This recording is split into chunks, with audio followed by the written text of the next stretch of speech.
જ્યારે અધર્મ વધ્યો, જ્યારે અન્યાય છવાયો, ત્યારે ભગવાને અવતાર લીધો. એ અવતાર હતો શ્રી કૃષ્ણ. અંધકારમાં પ્રકાશ આવ્યો. શ્રી કૃષ્ણ પ્રગટ થયા.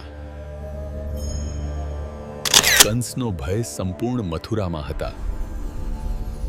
પણ જ્યાં ભગવાન હોય ત્યાં ભય ટકતો નથી. વાસુદેવ કૃષ્ણને લઈને ચાલ્યા. યમુના માર્ગ બની ગઈ.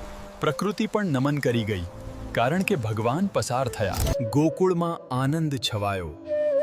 નંદ યશોદાના આંગણે સાક્ષાત ભગવાન આવ્યા. કૃષ્ણનું સ્મિત દુઃખ દૂર કરતું હતું.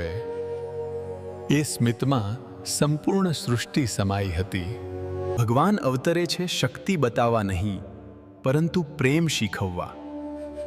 એ પ્રેમ હતો કૃષ્ણનો. જ્યાં ભગવાન બાળક બને ત્યાં ચમત્કાર સ્વાભાવિક બને. ગોકુળ એનું સાક્ષી છે. શ્રી કૃષ્ણ એનું નામ છે. કંસને લાગ્યું શક્તિથી જીતશે, પણ એ ભૂલી ગયો ભગવાન પ્રેમથી જીતે છે. શ્રી કૃષ્ણનો જન્મ ઇતિહાસ નથી, એ સંદેશ છે. અધર્મ સામે ધર્મનો. દરેક યુગમાં ભગવાન આવે છે, પણ કૃષ્ણ હૃદયમાં વસે છે.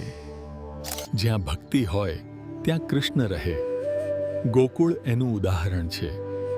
સરળતા એનું આભૂષણ છે. ભગવાન શક્તિશાળી છે, પણ કૃષ્ણ કોમળ છે.